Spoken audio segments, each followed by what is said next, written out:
I'm very ill. Not feeling great at all. With you, the sun is shining 24/7. Cause when we're together, it feels like we're in heaven. If it will get dark, you'll be my million stars. I know I can lean on you. Right. Good morning, everyone. And I'm not sure if you've seen my community post. I'm actually ill. Very ill, actually. And but I'm out here doing my job. I had 2 photo shoots today. One just in here, Westminster. It's beautiful today, actually. But I'm not feeling 100%, so forgive me if I started to slur a little bit more than usual. But yeah, it's okay. I'm surviving, and lucky that I had a full day's sleep, so I have enough energy to conduct my photo shoots today. Otherwise, I would be feeling really, really bad. So I don't have my mic with me as well. I'm just trying to do a quick vlog, just to show you like where I am actually, and also what sort of thing I'm doing today. Just very quickly, because I just don't have time to finish off a couple of videos that I was supposed to do for next week's release, or actually by the time you see this video, and over this week. Yeah, I've almost done my 20mm f1.4 Pro review. It was amazing, so I don't want to leak too much yet, so you have to stay tuned for my video. But other than that, I've been very busy for the last few weeks, as you can imagine. Jobs are really slowly coming back in, so I'm really, really happy about that. YouTube channel, you know, you can see that I've pumped out a lot more videos lately, and also have slightly changed in directions, and I hope you guys enjoyed it. But judging from the response and from the comments that I've received so far, it seems very positive, so I'm very glad to hear that you guys like my new direction, also like my content. So this is very important to me. At least I know what I should be doing. So I can't wait to show you even more stuff in the near future, because I have a lot of plans. Not just more about gear and things like that. So it's more about philosophy, the actual essence of photography. I might even take you out for a spin, you know, just to see what I'm doing in terms of photography wise. That would be quite cool, right? You see that the wall of heart, actually, you might have seen this, and because people were trying to remember all the people who passed away because of COVID, so they have created this wall here. They left a lot of messages to remember people, so it's quite nice for them to do that. And I believe this is going to stay here permanently now, and we call it the National COVID Memorial Wall. Wow. Yeah, it used to be quite clean. I took a lot of photos around here, so obviously it has a very different feel, different meaning now, and so compared to before. And also Big Ben still covered, unfortunately. And so before lockdown, actually before Big Ben was closed for refurbishment, I used to do a lot of photo shoots around here. Well, not anymore, because Big Ben's covered, and not many of my customers actually want to come here anymore. You never know. Things could change when it reopens again, but at the moment it's just not very nice looking. I'm telling you, this was my spot here, because you got the arch kind of frame around the Big Ben, which is actually pretty cool. But now the Big Ben is covered, so like you got no shots at all. Without the mask, it's definitely feeling a lot better. At least I can breathe properly. It's outdoors, so like I'm not mandatory to have a mask on. But when I'm meeting my clients and things, I always have my mask just in case, you know. Health and safety first. But anyway, I always get questioned, do I always photograph in a sunny weather?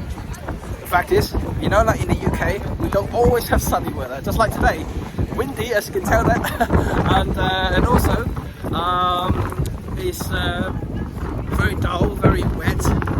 Yeah, I just photograph in all kinds of situations. But yeah, I mean, I just want to utilize this opportunity to talk to you guys about, as a photographer, how do you adapt to lighting? Well, I kind of said that a few times before, as a photographer, especially you're a professional, because, you know, like, almost impossible for us to choose a time and date that will be 100% to the ideal situation for photograph. You know, if you're amateur, you know, if today's rubbish, you wait for another day, right? But as a professional, especially like what I'm doing right now, and if you've got bookings and you can't change the booking and you just have to come out. But how do I adapt to lighting, you know, changes, especially something like today, very dull, very wet and windy? You just have to make it work. And so I've kind of grown to have enough experience, I would say, have enough experience to adapt to these changes. But yeah, I can talk about it in a separate vlog in the future. But like today, I just have to make everything work. And even though my biggest enemy, the wind, people always say, is lighting your biggest enemy? Not really, because I can actually make it work, but the wind is something I cannot do. What happens when you have a lady with long hair, who have got wind kind of blowing everywhere, it just can't do anything about it. So that would be my biggest concern, also my biggest enemy. Other than that, I could make any sort of lighting works. That you just have to look for the right light. That's all I want to say. So, what's the right light?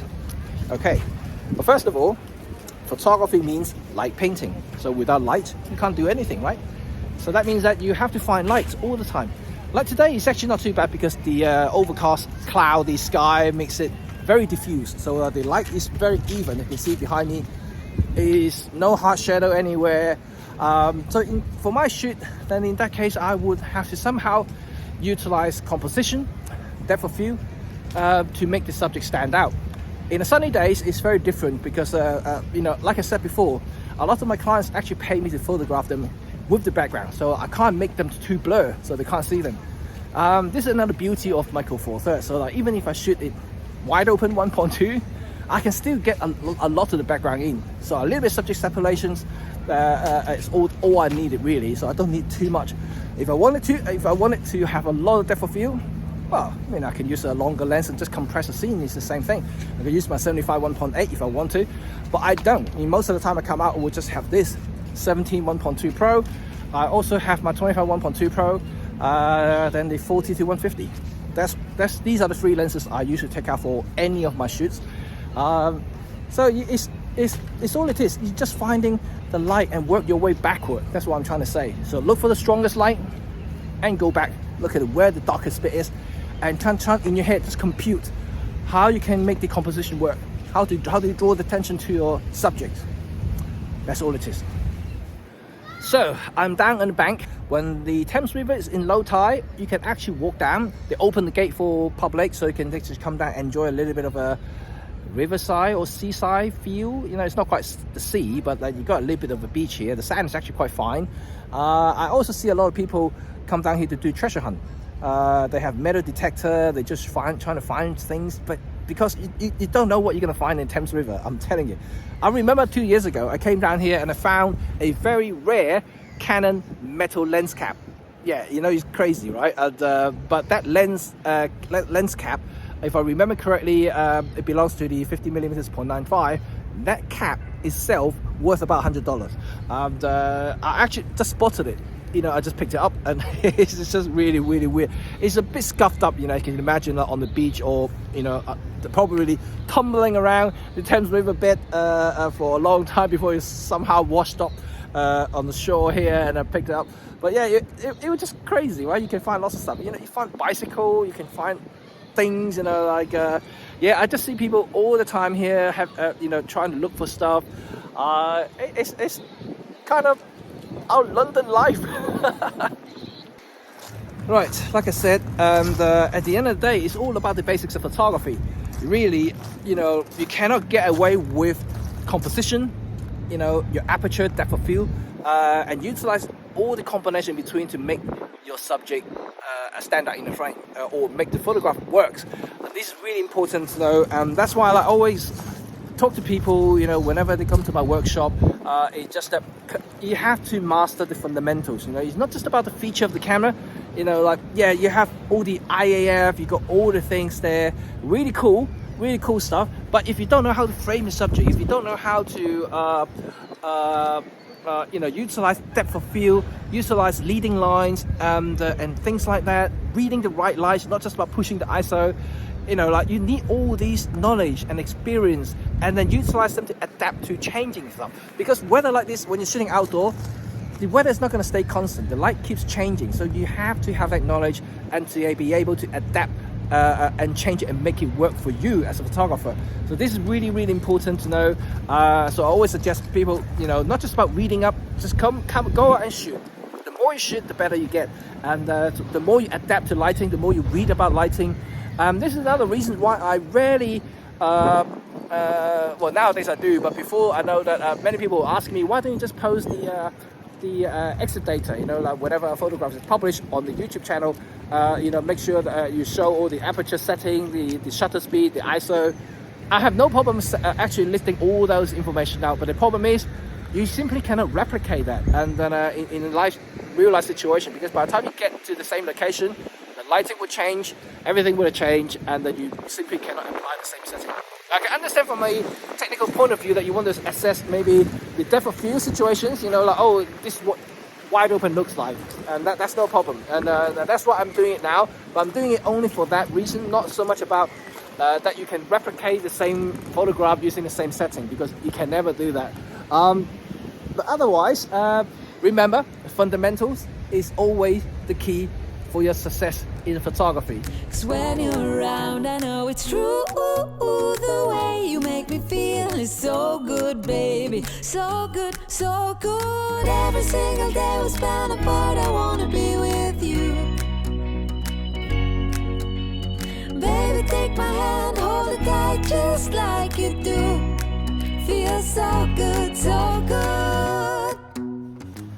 So this is the end of this vlog today, and like I said, I'm still not feeling 100%, so I just try to keep it short and sweet.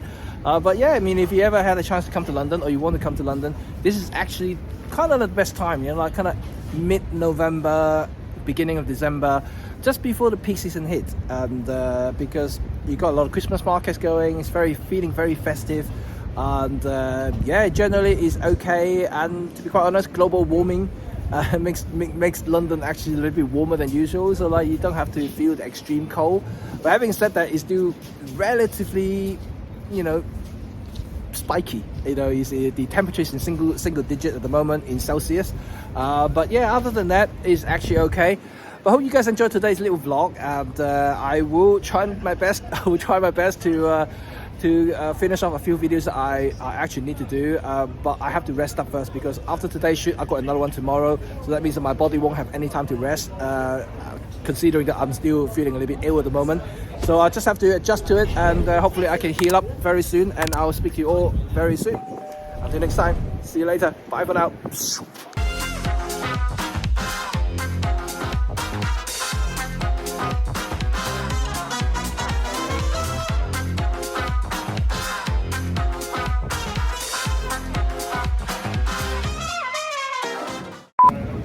Talking about light changes, look at this. So all of a sudden, it's sunny. Oh well, that means that my second shoot is going to be, yeah, very different to my first shoot this morning.